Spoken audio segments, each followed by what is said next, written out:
Ahoj, zdravím vás u dalšího dílu nějakých aktualizací z dílny.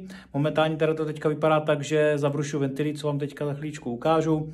No a je to proto, protože my jsme tam museli dát nový ventily, jelikož ty vačky, co jsme měli už nachystaný, tak bohužel jsme se dozvěděli, že jsou moc nabroušený, jsou respektive moc ostrý na náš motor nebo na naší koncepci toho motoru, protože to jsou fakt dělané vačky už na dražší investici, jakož to jsou prostě jiný ojnice, jiný písty, v podstatě i by to možná chtělo i kovanou kliku, je to prostě na větší zátěže a na větší výkon, což my nemáme na to momentálně peníze, takže řešíme spíš nějakou věc, aby jsme v podstatě mohli závodit i jinak.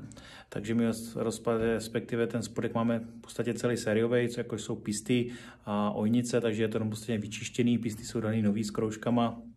Takže na pístech jsme si nechali trošku udělat ještě takový větší vybrání, než jak je ze série. A museli jsme dát ty nový ventily, které teďka zabrušu, co vám ukážu, a v podstatě čekáme ještě na vačky od našeho motoráře, který nám pomáhal dávat dohromady 1.6. Takže je to Petr Urban. A tam teďka teda čekáme na nějaký ty vačky, kdy teda přebrousíme a budou nějak mít, takže nějakých 270, maximálně 280 stupňů, což je na tenhle motor při těchto úpravách úplně ideální. Takže válce, všechno tady písty, ojenice, všechno tam máme. Už tady máme konečně dotělenou i tady tu spojku, takže všechno tam je, lamela, stlačák, všechno, co má být.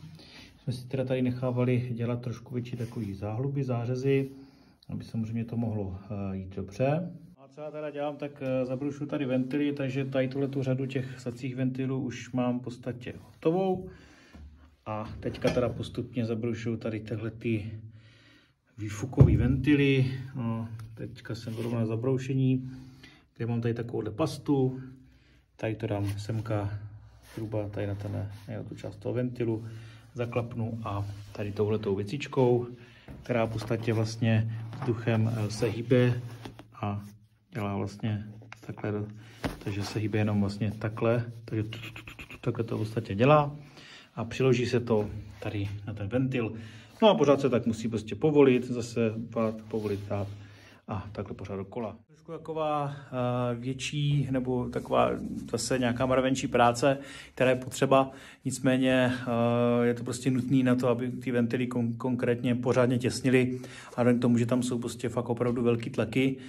My budeme mít kompresi zhruba někde kolem 12.6, 12.7, což je na závodní motor nebo obecně na motor je celkem docela velká komprese, protože když si srovnáte kompresi zhruba u těch sériových motorů máte 9, maximálně třeba 10 ku 1 a to je opravdu jako fakt je to rozdíl, když to možná na čísla nevypadá tolik, ale kdo tomu samozřejmě rozumí, tak určitě ví, o čem mluvím a je to potřeba u každého motoru. No, takže my budeme takhle nějakým způsobem, nebo respektive já tady budu pokračovat takhle dále.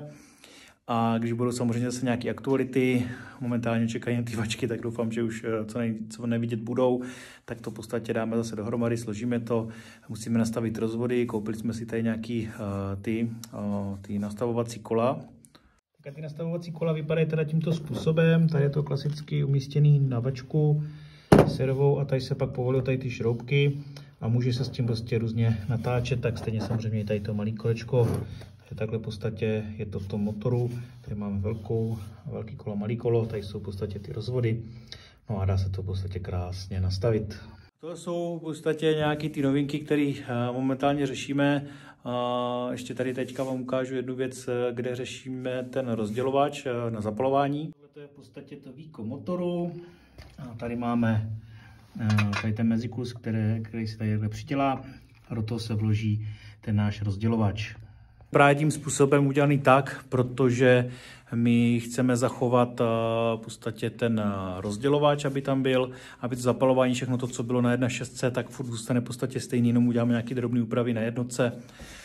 A věříme tomu, že by to snad mělo fungovat, je to jednodušší způsob, samozřejmě pak je nějaké zapalování jinačí, nicméně to zase by se muselo celý předělat, celý změnit a to by zase zabralo spoustu času, možná nějaký peníze a to úplně nechcem, takže zatím jdem touhletou cestou, tak snad držte palce, ať nám to všechno krásně klapne.